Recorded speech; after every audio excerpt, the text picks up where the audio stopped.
अस्सलाम वालेकुम जी, क्या हाल है? ठीक है। आज जो हमने ये चैप्टर कवर करना है, chapter number 12, payables, provisions and contingent liabilities. ये भी आपने FA2 में सब कुछ पढ़ा हुआ है, कोई भी लाइन नहीं आने वाली, बिल्कुल न्यू। पेएबल्स आपको पता है, ठीक है। परचेजेस आप करते हैं तो परचेजेस डेबिट, अगर क्रेडिट पे करते हैं तो अकाउंट पेएबल, क्रेडिट कैश पे करते हैं तो cash credit. Understood. Provisions and contingent liabilities. Provision कब बनती है? 3 इसके प्रोसेसेस मस्ट फॉलो होने चाहिए, ठीक है। एक के प्रोबेबल आउटफ्लो ऑफ बेनिफिट होना चाहिए,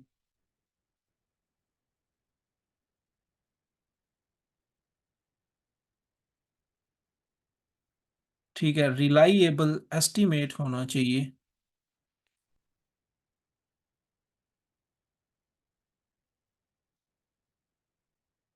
यानी measure measure we can measure the amount of the provision, ठीक है।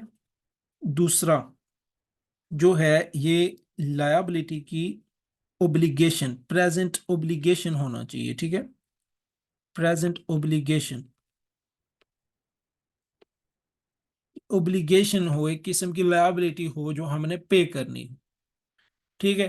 कॉन्टिजेंट लायबिलिटीज, ये जो होती हैं अनसर्टेन टाइमिंग एंड अमाउंट होती है, we can not make the reliable estimate regarding them. Table में आपको यहाँ पे ही बता देता हूँ, ठीक है। कॉन्टिजेंट लायबिलिटीज, कॉन्टिजेंट एसेट्स, ठीक है। प्रोविजन किसके लिए मेड करनी है, और जो है एसेट्स कौन होगा, कुछ किस चीज को प्रोवाइडेड करना है प्रोविजन के केस में। virtually सर्टेन, ठीक है, ये ग्रेटर देन 95% होता है। प्रोबेबल, वर्ड प्रोबेबल शो करता है हाई लाइकली, बहुत ज्यादा इम्कान है कि होगा ही होगा, ठीक है। ये 50 to 90% लाई करता है, more than 50 to 90%। Possible, less than 50% होता है, ठीक है। फिर लास्ट चीज आती है रिमोट, लेस देन 5%, ठीक है। ये 5 to 50% होता है, ये पॉसिबल। और ये लेस देन 5% जो होता है ना, 5 to 50% कैटेगरी वाली पॉसिबल, और ये लेस देन 50% वाली, 55% वाली रिमोट की कैटेगरी में। अगर चांसेस हैं कि जो है, जैसा कि आप जो है कोई कस्टमर ने आप पे क्लेम किया है कि आपने उसको इम्प्लाई, कस्टमर ने आप पे कंप्लेन क्लेम किया है कि आपके फूड की वजह से उसको डैमेज हुआ है intestinal, and then he had suffered a pain and he had suffered a serious medical conditions। तो अगर ये virtually certain है कि ऐसा ही हुआ है, तो आपको प्रोविजन इसके लिए मेड करनी पड़ेगी, प्रोवाइडेड करना पड़ेगा, रिकॉग्नाइज करना पड़ेगी अमाउंट लायबिलिटी में। अगर प्रोबेबल है कि इम्कान है, हाईली लाइकली है कि कस्टमर केस जीत जाएगा, तब भी आपको प्रोवाइड करना पड़ेगा, प्रोविजन मेड करना पड़ेगी। पॉसिबल, पॉसिबल है कि 5 to 50% चांसेस हैं कि कस्टमर जो है केस जीतेगा, तो आपको क्या करना पड़ेगा, डिस्क्लोज बाय नोट करना पड़ेगा, और ये कॉन्टिजेंट लायबिलिटी होगी, ठीक है। ये यहाँ पे भी प्रोविजन है, यहाँ पे भी प्रोविजन है, यानी ये दोनों लायबिलिटी होंगी, लेकिन यहाँ पे कॉन्टिजेंट लायबिलिटी है, तो कॉन्टिजेंट लायबिलिटी के लिए आपको अमाउंट नहीं लिखना पड़ेगी, सिर्फ आपको डिस्क्लोज बाय नोट करना पड़ेगा, ठीक है। फिर लास्ट जो थिंग आती है रिमोट आती है। रिमोट यानी लेस देन 5% चांसेस हैं कि आप जो है क्या कहते हैं, कस्टमर केस जीतेगा, यानी 95% चांसेस हो कि आप जीतोगे, तो फिर जो है इसको इग्नोर कर दो। अंडरस्टूड। किसी चीज की जरूरत नहीं है। एसेट के केस में मिसाल के तौर पर आपने क्लेम किया हुआ है, यानी कि जो है इस कंपनी की वजह से आपको लॉस हुआ है, आपका बिजनेस स्टॉप हुआ है, ठीक है, तो आपके 95% से ज्यादा चांसेस है कि आप केस जीतोगे, आप इसको एसेट के तौर पर, कंटिजेंट एसेट के तौर पर रिकॉग्नाइज कर सकते हो। ठीक है, सो कंटिंजेंट एसेट के तौर पे रिकॉग्नाइज, एसेट के तौर पे आप इसको रिकॉग्नाइज कर सकते हो। फिर प्रोबेबल है तो आप इसको डिस्क्लोज बाय नोट करोगे। ठीक है, ये कंटिंजेंट एसेट हो जाएगा। आप इसको रिकॉग्नाइज नहीं कर सकते, सिर्फ डिस्क्लोज दोगे कि ये कंडीशंस थी, ऐसा ऐसा हुआ है। पॉसिबल हो तो एसेट के केस में इग्नोर करना है, रिमोट हो तो एसेट के केस में इग्नोर करना है। अंडरस्टूड? ये टेबल है जो लायबिलिटीज कब आपने प्रोवाइड करनी है। ठीक है, ये सब भी आपने पीछे पढ़ा हुआ है। ऑब्लिगेशन, लायबिलिटीज क्या होती है? Obligation to transfer economic benefits as a result of past transactions. तो ये करंट वासी नॉन करंट सब आपको पता है। Liabilities of uncertain timing and amount, फिर प्रोविजन है और कंटिंजेंट लायबिलिटीज। प्रोवाइडेड कब कब करनी है, ऊपर बताया मैंने। थ्री थिंग्स भी मस्ट होना जरूरी हैं: present obligation, reliable estimate, and third one is probable outflow of economic benefits. ठीक है जी। लायबिलिटीज आपको पता है, less than 12 month, more than 12 month. तो present obligation to transfer economic benefit as a result of past events. ठीक है, अब ओब्लिगेशंस आपके जो है ना प्रोविजन में दो किस्म के हो सकते हैं: legal obligation and constructive obligation. Legal obligation जो लॉ की वजह से आप पे इम्पोज हो जाता है। भाई हेल्थ, आपका फूड का बिजनेस है तो हेल्थ एंड सेफ्टी रेगुलेशंस जो हैं आपने मेजर करने हैं, उनको फॉलो करना है। अगर आपके वो ब्रीच हो गए तो आपको पेनल्टी पे करना पड़ेगी। ठीक है, ये लीगल ओब्लिगेशन में आता है। कंस्ट्रक्टिव ओब्लिगेशन में जैसे कि आपने अपनी तरफ से कोई पॉलिसी रखी हुई है तो आप उसको फॉलो नहीं कर रहे हैं। जैसा कि आपने वारंटी प्रोविजन रखी हुई है कि आपकी चीज जो है अगर डैमेज हुई है तो 2 साल तक की वारंटी है, हम आपको रिपेयर सर्विसेज प्रोवाइड करेंगे। ठीक है, तो उस केस में आपको मस्ट प्रोविजन रिकॉर्ड करनी पड़ेगी कि अपनी वारंटी की बाज़ चीज़ें आपके पास डैमेज वापस आएंगी, बाज़ चीज़ें आपको न्यू देनी पड़ेंगी उनको वापस।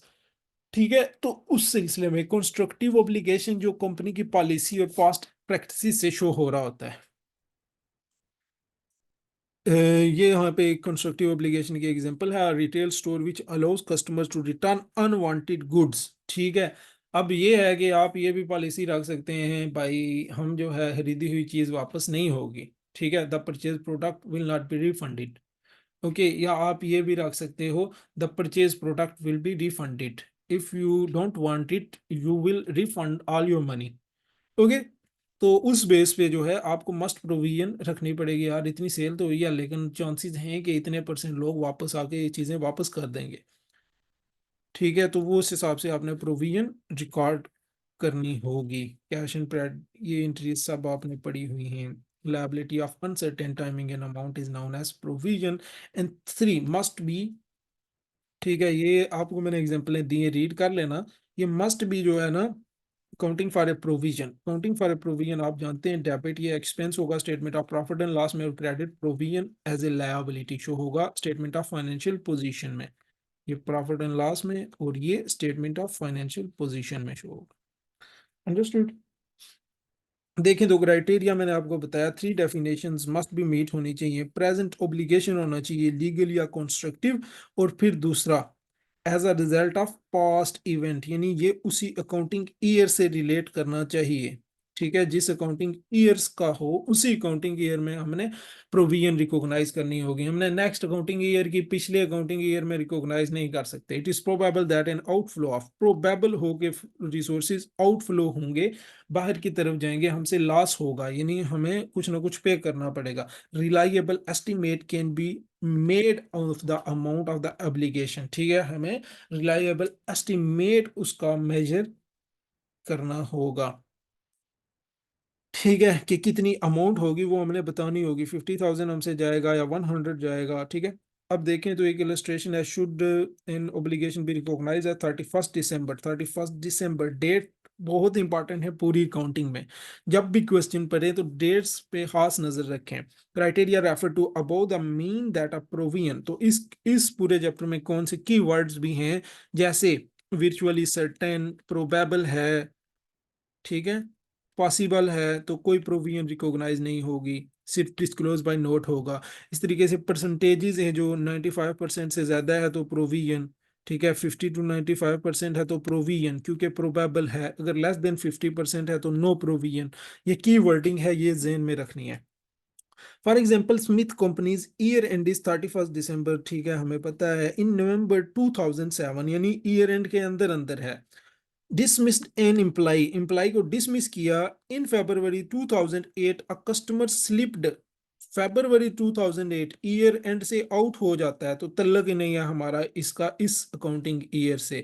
कस्टमर स्लिप हुआ, जो भी हुआ, जैसा चाहे कंपनी की गलती थी, उसने सेफ्टी पॉलिसीज फॉलो नहीं की थी, जो भी हुआ, तो इस ईयर से रिलेट नहीं करता, तो हमारे लिए इरेलीवेंट है। इन मार्च 2008, तो मार्च 2008 में दोनों एम्प्लाई ने, इंजर्ड वाले ने भी, और दूसरा जिसका अनफेयर डिसमिसल था, यहाँ पे बताया गया ने उसको अनफेयर डिसमिस किया, तो and the letter for the compensation for injuries suffered from Smith, तो क्या करना चाहिए, कौन सी। हाँ, एक चीज हो सकता है यार, आप जो है रिकॉग्नाइज कर सकते हो उस एम्प्लाई को जिसका अनफेयर डिसमिसल हुआ, लेकिन दूसरे का तो चांस ही नहीं बनता। दूसरे का आपने नेक्स्ट अकाउंटिंग ईयर में उसको रिकॉग्नाइज करना होगा 2008 में, ठीक है। तो वो इस साल के लिए इररेलेवेंट होगा, इस साल में सिर्फ एक ही जाएगा। अंडरस्टूड। देख लीजिएगा, ओब्लिगेशंस आपको बता दिया है, टू टाइप्स, ठीक है। लीगल ओब्लिगेशंस हो सकता है in terms of contract, contract आपने रिटन फॉर्म में किया हुआ है, लेजिस्लेशन या लॉ की कोई सूरत है, ठीक है, हेल्थ एंड सेफ्टी फॉलो नहीं हुई, ठीक है। तो ये क्या है, कंस्ट्रक्टिव ऑब्लिगेशन। ऊपर भी आपने रिटेल शॉप की पॉलिसी पढ़ी थी, यहाँ पे भी बेस्ट प्रैक्टिसेस पब्लिश्ड पॉलिसीज, जैसे कंपनी की पुरानी पॉलिसी हूँ वो उसी तरीके से चलती हुई आ रही हूँ। Warranty provisions related, created of valid expectations, valid expectations हो गई यार, ये अगर मैंने चीज़ अगर नहीं, यानी मुझसे सेल मैंने अगर नहीं पहनी तो कंपनी वापस कर लेगी, ठीक है। तो ये एक्सपेक्टेशन भी आपकी कंपनी अगर क्रिएट करती है तो कंस्ट्रक्टिव ऑब्लिगेशंस।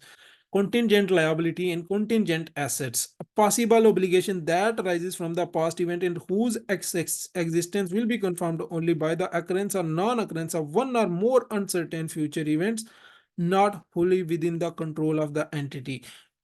एंटिटी के कंट्रोल में कुछ भी नहीं होता, कोई रिलायबल एस्टिमेट आप नहीं लगा सकते उसके बारे में, ठीक है। तो वो कंटिजेंट लायबिलिटी के केस में आएगा। Present obligation that but is not recognised, recognised नहीं होती ना कंटिजेंट लायबिलिटी ना कंटिजेंट एसेट। क्यों, रीजन मैंने टॉप पे भी बताई है, दूसरी बार भी बता रहा हूँ, क्योंकि इसके चांसेस पॉसिबल की कैटेगरी में आता है।